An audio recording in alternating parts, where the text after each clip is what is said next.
It's hard to follow the students. They've said it all.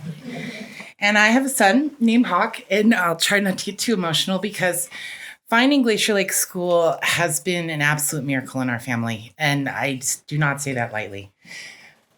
We've been here 3 weeks now, and we found Glacier Lake School by word of mouth on a Monday. And of that same week, Friday happened to be their open house. And prior to finding Glacier Lake School, we were homeschooling, not necessarily by choice, because I was once a public school teacher. And I come from an entire family of public school teachers who really believe in public education and really believe in the need to be part of a group and to socialize.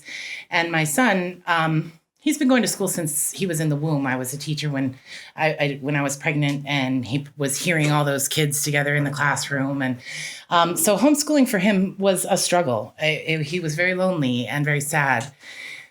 And so finding Glacier Lake School on the night that we visited the homeschool, the open house, he said to me, "Mom, I haven't been this happy in years," just after visiting the open house.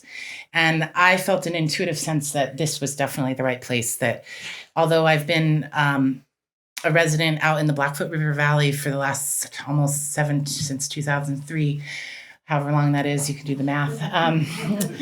And I moved down here from Alaska. I have quickly fallen in love with the mission with St. Ignatius. And for the first time in the last year and a half, I've been able to drop my son off at school, and he jumps out of the car with absolute confidence. "I'll see you later, Mom. I'm fine." And up until now, we've been struggling. We weren't able to attend public school for a lot of reasons. And we started out with the absolute commitment to school. And my son used to talk about, "It's my job and I can't wait to do my homework." And he would get up every day before preschool and kindergarten and absolutely wanted to go to school. He loved it. He loved socializing. He loved learning. And he's the kind of kid who we would take him to the fair when he was 4 years old. And he'd be more interested in how the mechanisms of the fair rides worked than riding the ride. He'd be like, "Whoa, how does that work?" He was always engineering things. I got him a bike and he turned it upside down. He's like, "You got a screwdriver?" And, wants to figure out how it works. Or I would say, "I'm hot." And he's like, "Well, I can figure out how to put fans on your rocking chair to cool you off." I mean, he's always inventing things, literally, like duct tape and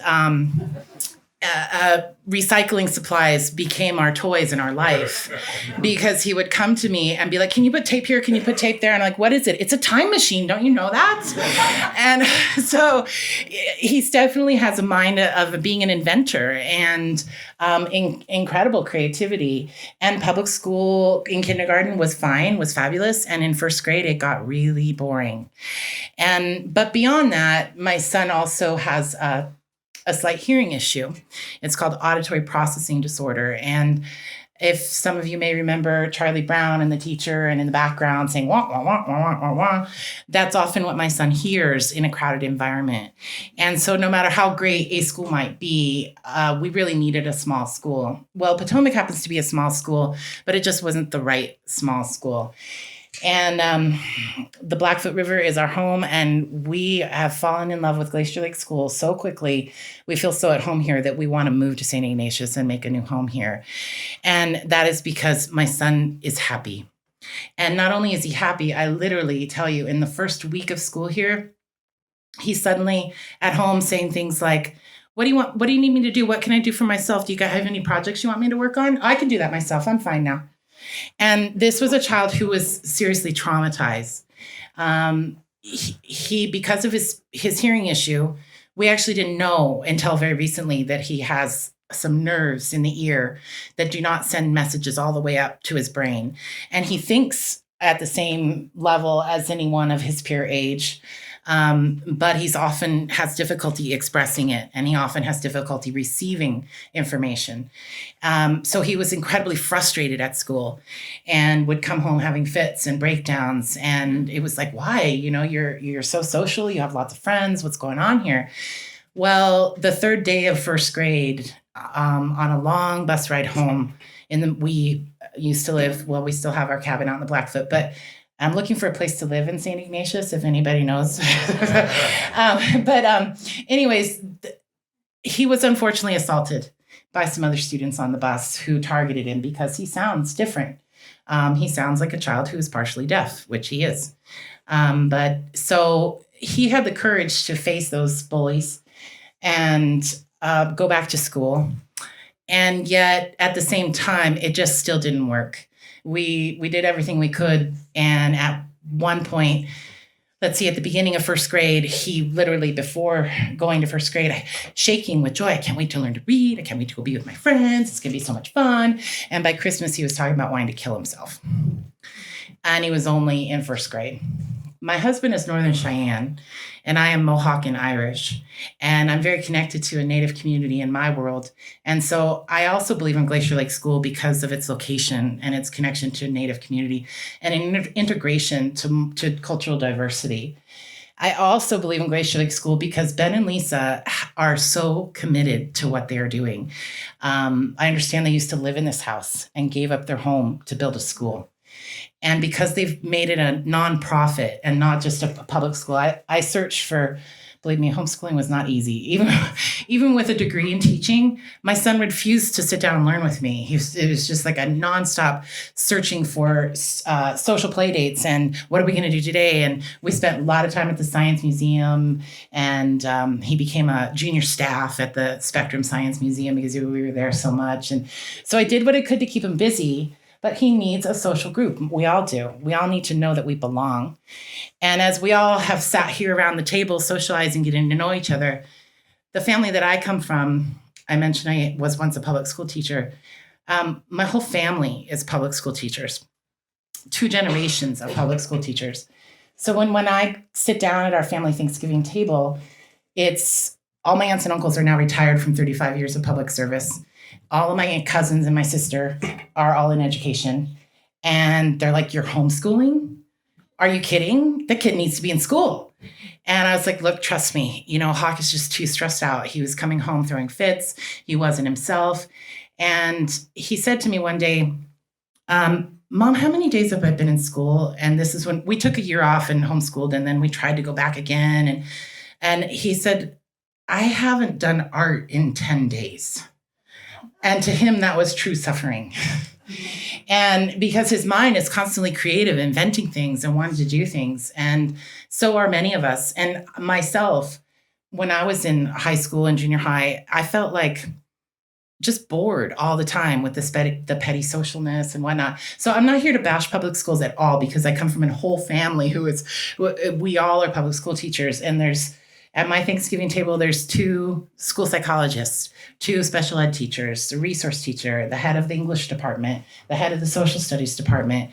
And we sit around at our dinner table and we talk about education, and we talk about what's good for kids. And we talk about what's not good about public schools and how do we survive No Child Left Behind and the pressure that it's put on us as teachers to teach to the test instead of teach to the passion of being human. And fortunately, I grew up in a family that encouraged us to follow our dreams. My aunts and uncles used to say to me, just remember, when you choose a job, it's going to be your life, so you better like it. And we all just really love teaching. It just comes naturally. And so we feel like we found a home here in Glacier Lake School, and we're really excited to be part of the community. And for so many different reasons, the fact that it's a nonprofit and it's affordable, the fact that Ben and Lisa have experience in public schools, it's not a rebellion against public schools. It's the reality that they know deeply from true experience, the need for an alternative, that not all kids survive in public schools to their own success level. And public schools work really great for a lot of kids. I mean, Missoula's motto is high achieving, forward thinking, high achieving. And there's some absolutely fabulous things happening in public schools. But it didn't work for my child. And he was suffering and he was throwing fits. And the day since we visited the open house, he's been happy, self-confident, motivated, and I feel like I have my son back. And he has been working with counselors and neuropsychologists. And what's wrong with this kid? The only thing wrong with him is he wasn't getting what he needed. And what he needs is the freedom to be himself. And for him, his name is Hawk. growing up multiculturally, we used to live on the Northern Cheyenne Reservation. And Hawk often, because he had serious hearing issues, he didn't speak till very late. And he would express himself by acting out in powwow, what we call powwow style. And he would express himself with acting out as an animal, whatever animal was his emotion at that time. And it was very encouraged in our family. And once he got to public school, he was shamed for it. So it just, there's so many reasons why Glacier Lake School is a good match for our family. But I also know that it's just in its beginning stages. 5 years, when I heard that they'd been here for 5 years, I was like, okay, they're good. They're out of diapers. I can trust that I can enroll my kid here, and they're still going to be functioning in the next few years. Because it takes a lot to start a new business. But I was impressed with the fact that they set themselves up as a 501c3. And I was impressed with the fact that they have public school teaching experience before. And I myself have a master's in education and come from, like I said, an entire family who debates what is good for kids, what do we need to do for our children, and vents the frustrations that are limitations of public schools. And I myself, when I was younger, I got good grades. I used to be an athlete. I may not look like it now, but I survived cancer, so I have a small excuse. But anyways, my point is that I went through public school, and it looked like I had all the tools. Like I said, I got good grades. I was an athlete. I was asked to join varsity swim team as a freshman. I had friends, and I was miserable. And I was bored. And by the time I finished college, I said to myself, this is the education I was ready for when I was in junior high or high school. And I felt being held back. So I believe a place like Glacier Lake is a place where students can rise up to their humanness now, that they don't have to wait until they graduate. And there is such an amazing balance. I also was pleased to find out that Hope, the school grandma who lives next door, is a retired reading teacher. And Maud from Holland is an English teacher. And there's so much academics here. I asked Ben, I said, well, what about college? What are these, if kids want to go to college? He instantly pulls out the stepping stone plan for students who are interested in college. And right now my son is 9 and he was traumatized by some bullies. And it didn't stop. I reported it to the principal. The principal was like, well, maybe it happened, maybe it didn't, and I was literally told, well, you deal with emotions at home and we teach reading and writing at school. Well, for a 6-year-old, he has emotions all day long. So Hawk had the courage to face those bullies and to overcome it and to go back to school. And it still didn't work. But it didn't work because he needed more space to be creative and innovative. And I think as we look at the planet and we look at where we're at as a society, it's really important for adults, whether you have children or not in school, to think about where we want to go as a future together as a group, because our children are our future. And believe me, there's some things that I wondered. I'm like, do everything you want all day. Is there structure? Is there enough, focus and whatnot? I mean, after his first day of school, Hawk's like, can I have cookies for dinner? I can do whatever I want at school. I was like, no, you can't have cookies for dinner. But, there's still our chores to do and things to do. And he's like, okay. But one last piece I want to share with you is that I'm fortunate enough to know my own family history back into the 1700s. And I wish I knew it farther back than that. But my great-grandmother was a woman named Lydia Brandt.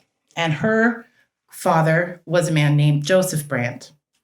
And Joseph Brandt was a leader of the Mohawk Confederacy. And Joseph Brandt was alive at the time of the American Revolution. And after the war, the longhouses were burned where the Mohawk lived. And a confederacy is a group of nations that join together to work together cooperatively. And what many Americans don't even know about our own history, our own culture, our own country, the United States of America, is that Benjamin Franklin and other leaders at that time used to visit the Iroquois Confederacy and study the form of government that the Mohawks and the rest of the Six Nations had, which was a form of representation and a form of democracy that we inherited from Native people. So the fact that there's a school, a democratic school, that's young and being formed here on a Native reservation, to me is very powerful. And it's a very healing experience to integrate the history of our culture, of our nation, and where we came from. So Benjamin Franklin used to go to council with the Mohawks and the whole Iroquois Confederacy and study and see what they did. And what they did is that they sat together in councils and often had meals together and shared, as we've done tonight, and sat around the table together and talked about what needs to happen and came to agreements and came to decisions together as a group, just as the students do here in a judiciary committee when someone breaks a rule or something doesn't go quite right, or you forget to put the Legos away, or and that model of sending a representative from a council. Okay, the council's talked, and now we send you our representative. It actually used to be the women that would make the decisions in the Iroquois Confederacy, and they would send the men, the warriors, who needed to travel, and then they would meet and say, this is what our nation has to say. What does your nation have to say? What does your nation have to say? And that became the model of representation. And when we look back at the American Revolution of no taxation without representation, why we fought an American Revolution, it was that we could have freedom, that we could have freedom to decide for ourselves and to decide together. And that model was actually inspired by the Iroquois Confederacy. And the Iroquois Confederacy was not always a confederacy. They did not always work together. Before they became a confederacy, there was warring and there was fighting amongst the tribes. And one spiritual leader at the time had a vision that we needed to have peace, that we needed to have a peacekeeper and act as brothers and form a union. And they used the symbol of bounding a group of arrows, that if you take one arrow and break it, it breaks very easily. But if you take a group of arrows and try to break them together, it cannot break. And so I personally really support Glacier Lake School for so many reasons. But most of all, as a mother, I'm just delighted that my child is back and that he's happy and confident and already showing signs of self-responsibility in only 3 weeks. And it's wonderful. And I thank you, Ben and Lisa, and everyone else. And the last thing I have to say is I'm so impressed with these young supporting staff. And I really hope that my son can grow up here for a while, at least the next 5 years, if not all the way through the end of his education. We'll see. We're just starting. But I'm inspired to see what these older students have accomplished in their time here. And it's been not only an educational experience, but a true healing experience for my son. And I'm grateful to be part of this community in just a short time. And it was a wonderful meal. Thank you. And let's celebrate that there is a wonderful place and alternative for those who need it, and hopefully a place for more.